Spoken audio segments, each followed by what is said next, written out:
We had French president in Oval Office, and exciting interaction with the press.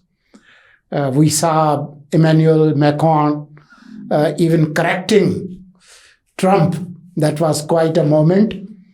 And then on Thursday, we saw the British Prime Minister going there. Both have been very active. How do you see these developments, Europe, America, Russia, and Mr. Trump's comments? I think this week was marked by very hectic diplomatic activity at three levels. As you rightly pointed out, the British, French, and Ukrainian leadership rushed to Oval Office in order to try to pacify the aggressive policies that Mr. Trump has promised towards friends and foes alike. But it is very interesting to notice that his policy announcements have worried perhaps the closest US allies far more than its challengers like China and Russia. And I recall you once said about a couple of months ago that his return to Oval Office, I think, will be welcomed with a broad smile in Moscow. And it seems that seems to be the case. That is one aspect.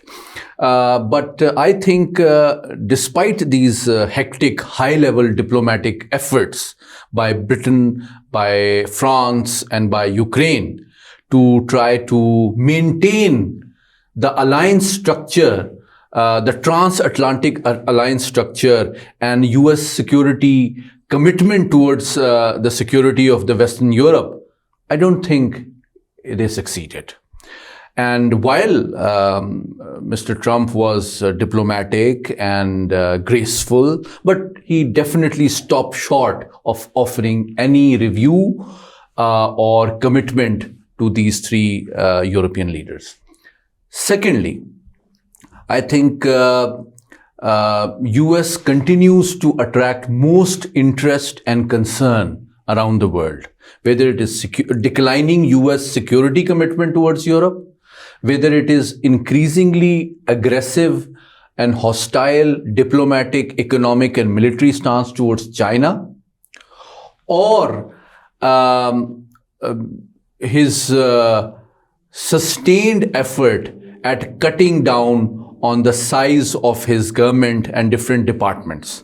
So at home, you can clearly notice there's a sense of panic among major US government departments, ranging from CIA to Pentagon to Department of Education. And there seems to be, in fact, the USAID officials were given 15 minutes to clear their table and leave.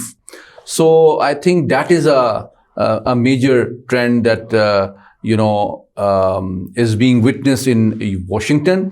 But that is very important for allies and friends alike, because they are noticing that if Mr. Trump is so merciless at home, what can the allies, partners who are habitual of receiving aid, assistance, and cooperation from US magnanimously can expect realistically? So I think it's a worrying sign for all those countries which expect to maintain US assistance and aid programs.